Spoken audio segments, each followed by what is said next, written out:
প্রথম দিন স্কুলের শিক্ষক বলল, তোমরা তোমাদের স্বপ্নটা লেখো, সবচেয়ে বড় স্বপ্নটা লিখো। কারণ মানুষ তার স্বপ্নের আয়তন যত বড়, মানুষের স্বপ্ন তত বড়। তুমি স্বপ্নটা লিখো। বারাক ওবামা তার স্কুলে ম্যাডামকে জিজ্ঞেস করলেন, ম্যাডাম, পৃথিবীর সবচেয়ে ক্ষমতাবান ব্যক্তি কে বর্তমানে? তিনি বলে, পৃথিবীর সবচেয়ে ক্ষমতাবান ব্যক্তি হচ্ছে আমেরিকার প্রেসিডেন্ট। তখন সে লেখলে, I want to be a president of America. আমি আমেরিকার প্রেসিডেন্ট হতে চাই। পরবর্তীতে আমেরিকার প্রেসিডেন্ট হওয়ার জন্য সে যা কিছু ছিল প্রত্যেকটি কাজ করেছে। সে জানে রাজনীতিবিদ হওয়ার জন্য লিগ্যাল প্রফেশন লাগবে, সেজন্য ল প্রফেশনে ভর্তি হয়েছে, আইনজীবী হয়েছে, মেয়র হয়েছে, পরবর্তী আমেরিকার প্রেসিডেন্ট হয়েছে। বারাক ওবামা যদি পারে, রানা সিং এর প্রেমাদাসা যদি পারে, তাহলে তোমরা কেন পারবা না? তোমাদেরকে বড় স্বপ্ন দেখতে হবে। তৃতীয়, বি ইন্ডাস্ট্রিয়াস, তোমাকে পরিশ্রম করতে হবে। বিল গেটস তার বইতে লিখেছে, সে 4টি পরামর্শ আমার জীবনকে পরিবর্তন করার জন্য যথেষ্ট ছিল। তার মধ্যে প্রথম পরামর্শ হচ্ছে, you have to be exceptional, তোমাকে ব্যতিক্রম হইতে হবে। দ্বিতীয় হচ্ছে ড্রিম বিগার, তোমার স্বপ্ন হবে বড়। তৃতীয় যে পরামর্শটি দিয়েছেন সেটা হচ্ছে বি ইন্ডাস্ট্রিয়াস, তোমাকে পরিশ্রম করতে হবে। চতুর্থ যে পরামর্শটি দিয়েছেন, রিড বুক, প্রচুর বই পড়তে হবে। B exceptional.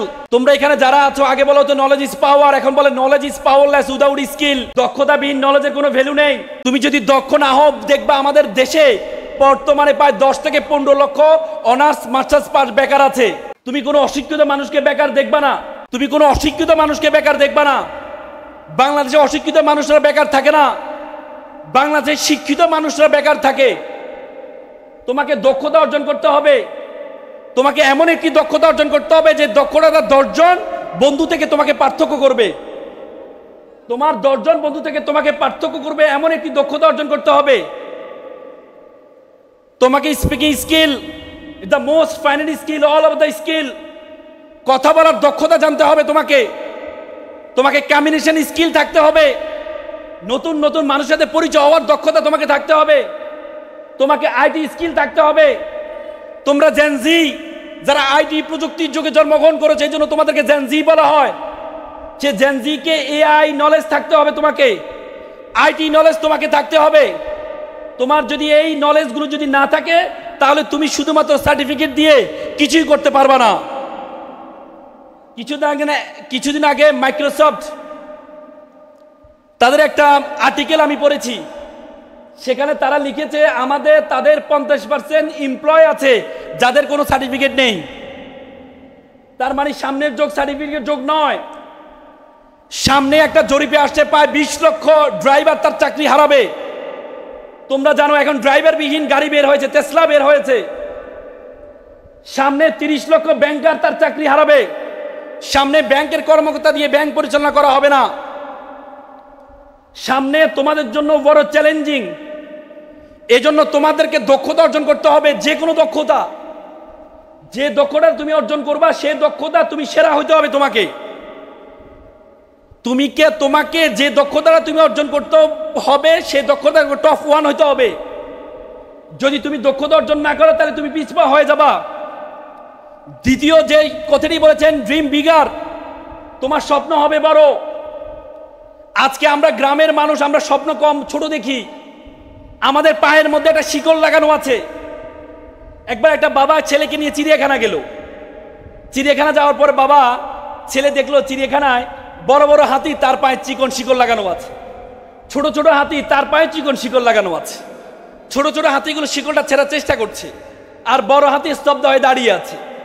তো ছেলে বাবাকে জিজ্ঞেস করছে, বাবা বলো তো, এই যে বড় বড় হাতিগুলো, এই হাতিগুলো শিকলটা টান দিলে তো শিকলটা ছিঁড়ে যায়, কিন্তু তারা দাঁড়িয়ে আছে কেন?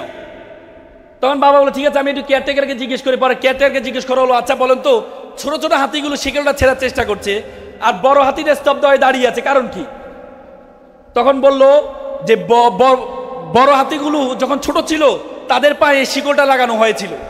তখন ছোট ছোট হাতির মতো তারা ছেঁড়ার চেষ্টা করেছে, কিন্তু তারা ছেড়তে পারেনি। তখন তাদের মাথায় সেট হয়ে আছে, যেহেতু আমি তখন ছিঁড়তে পারিনি, এখনো আমার দ্বারা এটা ছেঁড়া সম্ভব না। তোমরা যারা এখানে আছো, তোমাদের বোন চেষ্টা করেছে ঢাকা বিশ্ববিদ্যালয়ে ভর্তি হওয়ার জন্য, ঢাকা মেডিকেলে ভর্তি হওয়ার জন্য, বুয়েটে ভর্তি হওয়ার জন্য, জগন্নাথ বিশ্ববিদ্যালয়ে ভর্তি হওয়ার জন্য, কিন্তু তারা পারে নাই।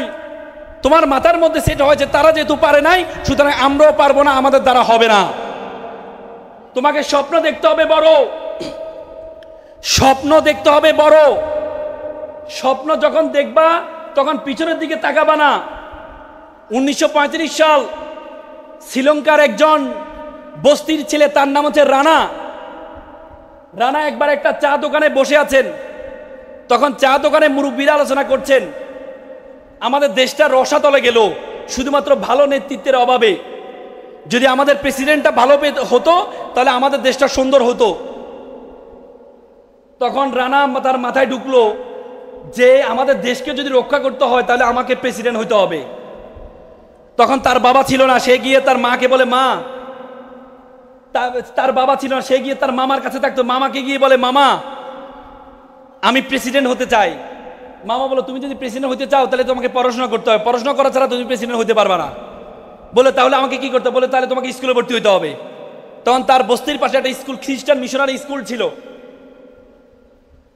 সে খ্রিস্টান মিশনারি স্কুলে সে গেল, গিয়ে বলে, স্যার আমি ভর্তি হতে চাই। বলে তোমার নাম কি? বলে আমার নাম রানা, রানা সিংহে।